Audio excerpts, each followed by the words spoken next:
Welcome to the Astro Imaging Journey channel. Please enjoy the episode. Wow.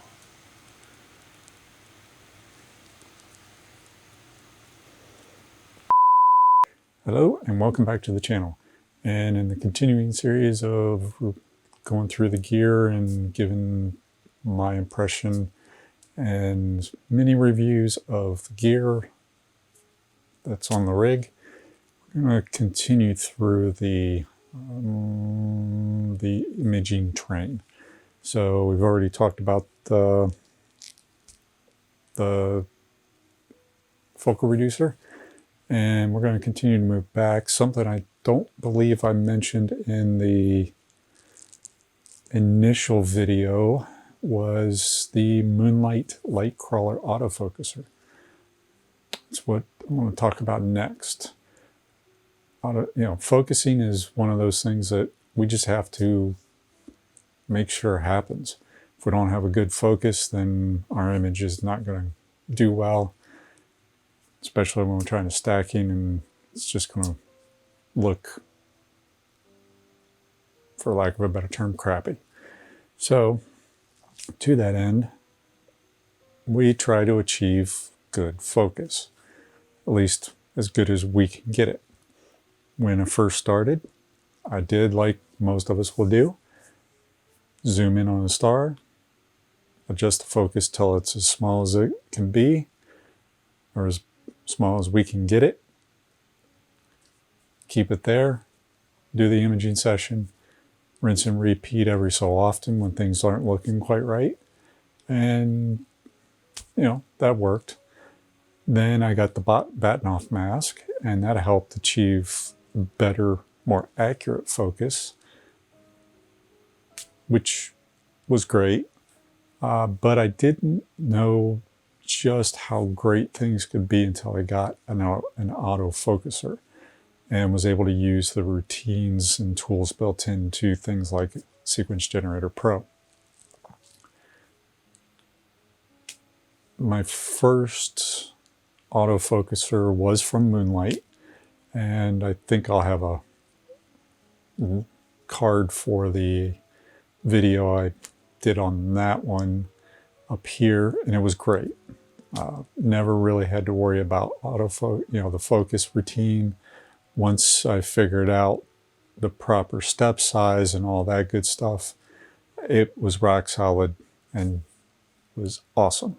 Didn't have to adjust my I personally did not have to adjust the focus every so often throughout a night's imaging session. Set it and forget it, as a lot of people like to say. So to that end, when it came time, I saw that Moonlight offered the light crawler, and I knew I was going to go with a monochrome dedicated camera. And my back focus, even though the back of focus distance was not changing, the amount of stuff in there was changing. And I wanted to go with one particular OAG, which was thicker than others. And the autofocuser I did have was a little bit too long. So I needed to change out the autofocuser or go with a less desirable, at least to me, off-axis guider. So Moonlight, I saw they had the light crawler. I contacted them, told them what I would be using in my imaging train, and they got back to me and said this should work. Gave me the specs as far as how big it was and all that good stuff. And sure enough, it fit. It was thinner, smaller, whatever you want to call it, in the imaging train. So it allowed more room for the other items that I would need. That came at a cost. That shorter housing, frame, case, whatever you want to call it, meant that the travel that it allows was smaller. Smaller by almost half. And that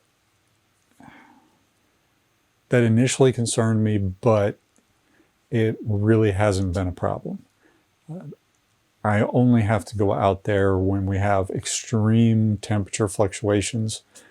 So in the wintertime, usually in the fall, I'll adjust the focus, the manual focus knob, so it's in or out a little bit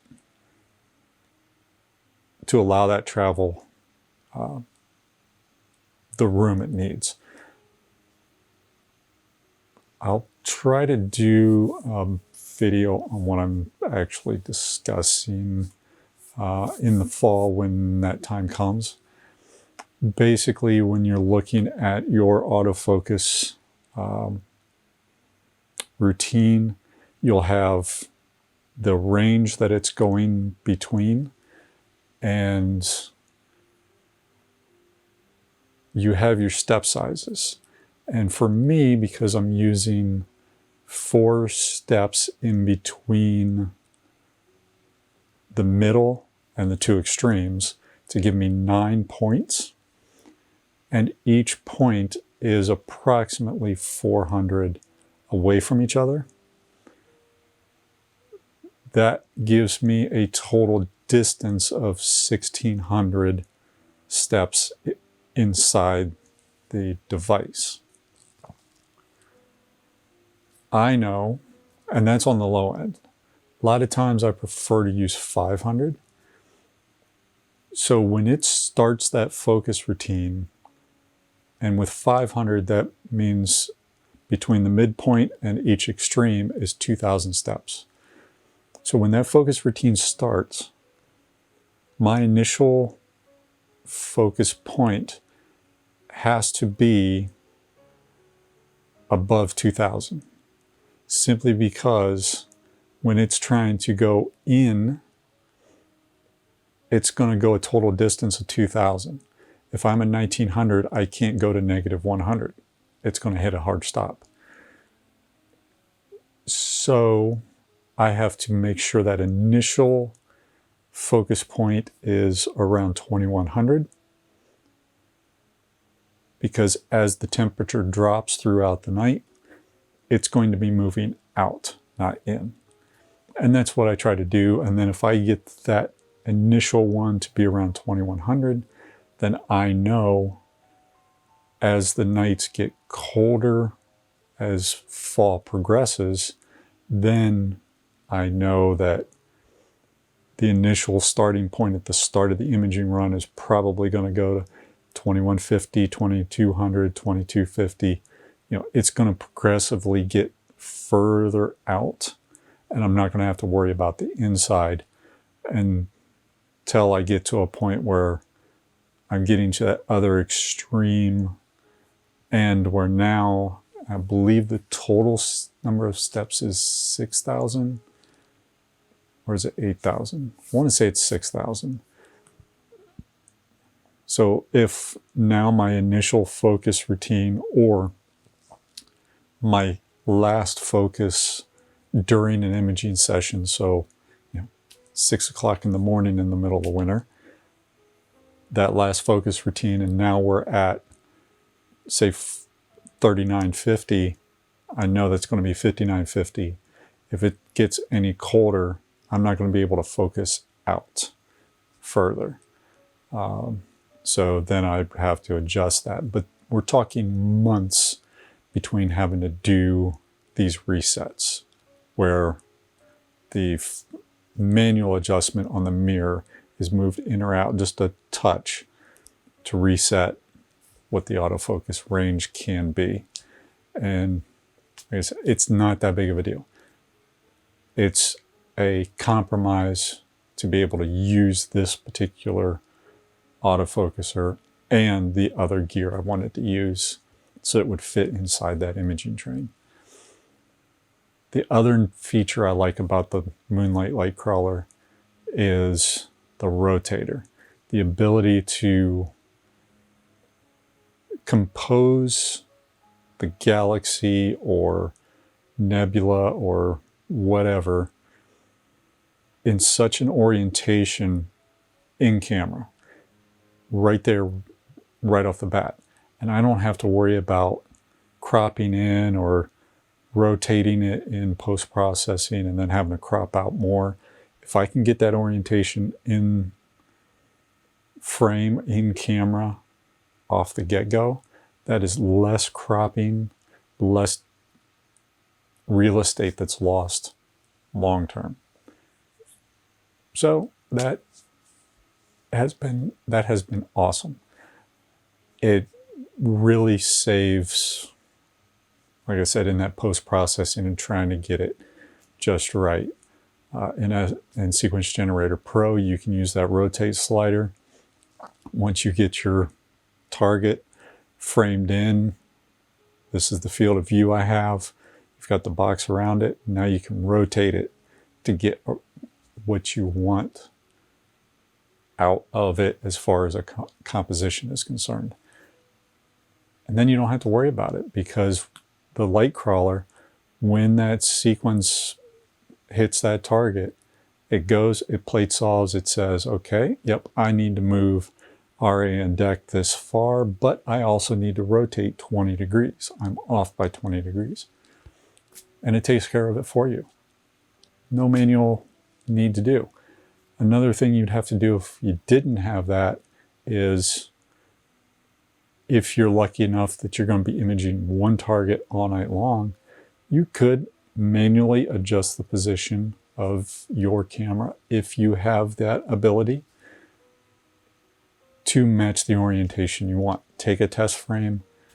Okay, yep, that's what I want, great. Oh, no, I need to rotate it about 30 degrees. Rotate it, take another shot. Now you're wasting time, in my opinion.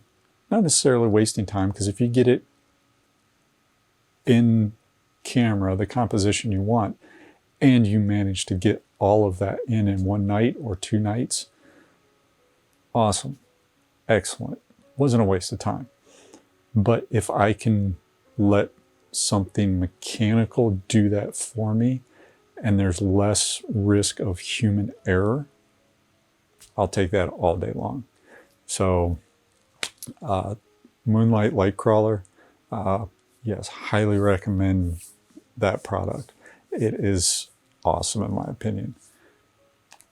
Stepping a little bit further out is the Celestron off-axis guider. That it's thick. That is the one drawback. It is thick. You can get other ones from ZWO and other manufacturers that are half as thick. The problem there being your prism also is going to be smaller. So the usable area of that prism is going, or the prism itself is going to be reflecting a smaller star field onto your off-axis guide camera. What does that mean? If you've got a shorter focal length, 800 millimeters, 600 millimeters, not that much. You're going to get plenty of stars in the star field off that prism, and you'll probably be able to track just fine. However, with the longer focal length, like on the Edge HD 11-inch, even with the focal reducer, bringing it down to 1960 millimeter, that's pretty tight, and your star field is going to be sparse. So that becomes a little bit of an issue. So the bigger prism you can get at your longer focal lengths, and a camera with a big enough sensor to match that prism in reflection, the better.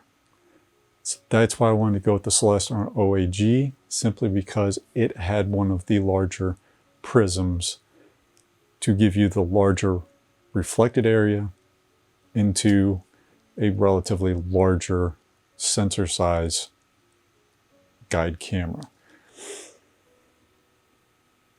But like I also said, small drawback, it was thicker.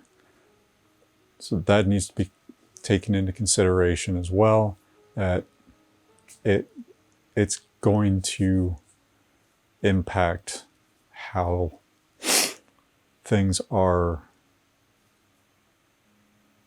married together inside your back focused range, and how many spacers you may or may not need, or if you're even going to be able to use it. Like I said, if I would have kept the original autofocuser, I wouldn't have been able to use this off-axis guider.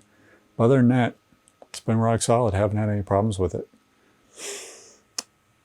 Keeping in with that theme, the guide camera, the ZWO ASI 174mm. Decent sensor size. Takes the entire prism for the most part. Pretty sure I didn't see any vignetting. I think PhD actually crops it in a little bit. But I believe when I was connected via the ZWO software, I did see some vignetting on the sides.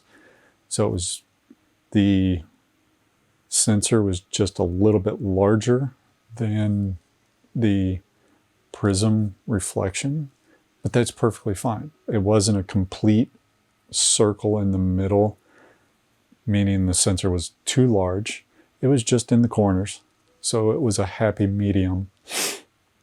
And yeah, it's been doing great. I haven't had any problems with it whatsoever. It's obviously not cooled, but we're not imaging with it. We're guiding with it. So it doesn't have to be cooled.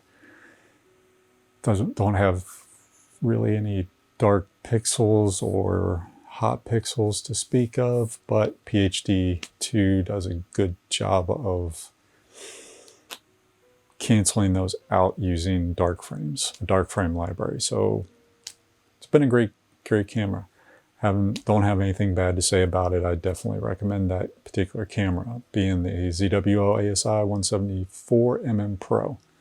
Next in the train is the ZWO 8-position filter wheel. I could have went with the 7-position. I could have went with the 7-position or 5-position for that matter, and gotten larger filters. My thinking here was I wanted all 3 primaries, so red, blue, green. I wanted luminance, so that's 4. I did not want to have to be swapping out filters for my HA03S2. So that brings you to 7. But I wanted hydrogen beta. I wanted that extra little band out there that's in the green realm. If I remember correctly, it's green. Yes. And where is it? Blue. Okay, I stand corrected. Hydrogen beta is in the blue spectrum, as noted here. And I wanted to be able to use the narrow band in more of a true color type realm for some images. So I wanted that hydrogen beta filter. I also considered using a blank filter so that I could do darks using the filter wheel as opposed to other avenues. Either one would have worked. I chose to go the route of the hydrogen beta filter. And I have had 0 issues with that filter wheel. Works every time. Little tricky depending on which software you might be using on how you configure which filter is in each position. But once you get that set up, it's awesome. You know, Sequence Generator Pro, you set which filter you want, and it knows, oh, we got to go to luminance. That luminance is position 1. Put it to position 1, and let's keep on going. So to that end, it's been awesome. Haven't had any problems. Definitely, if you're going mono, definitely recommend the filter wheel module like that. And in particular, the ZW01, it's working great for me. Next in the imaging train is the imaging camera, the ZWO ASI 1600mm Pro. And that thing's been rock solid, with the exception of that one issue where I had to send it back because the temperature sensor on somewhere in the camera failed. And that's been the only problem, but it was repaired under warranty, so can't fault them for that. It's still working. It's been doing great. Fan spins up, cools it down to the point where I want it to, if it's capable, if it's within the range, and the images come out very, very well. Very little amp glow in the darks, but we're talking CMOS sensors here. We're not talking CCD or extremely scientific style sensors. There's going to be a little bit of amp glow, but we can work with that with darks and everything. So it was great. No dead pixels, no hot pixels to speak of in the beginning. Everything's been great. So, and if I'm a little distracted, I feel like I just got a big bubble of water in my ear. So yeah, the camera's been doing great. Connects up. Love the USB 3 capability for transferring those files. Decent well depth, decent dynamic range. Having the two USB ports on the camera to connect up the guide camera and the filter wheel to it, so that there's less cables going away from what is actually rotating and moving based on the focuser. That's been great as well. So yeah, I definitely recommend that camera. You know, it's not your largest sensor, it's not your smallest sensor. 3.7 micron pixel size is decent. It's a little oversampled for my telescope, but I make it work. So it is what it is. That's what I chose. That's what I'm going with. It works for me. Gives me a decent field of view with this OTA. And it also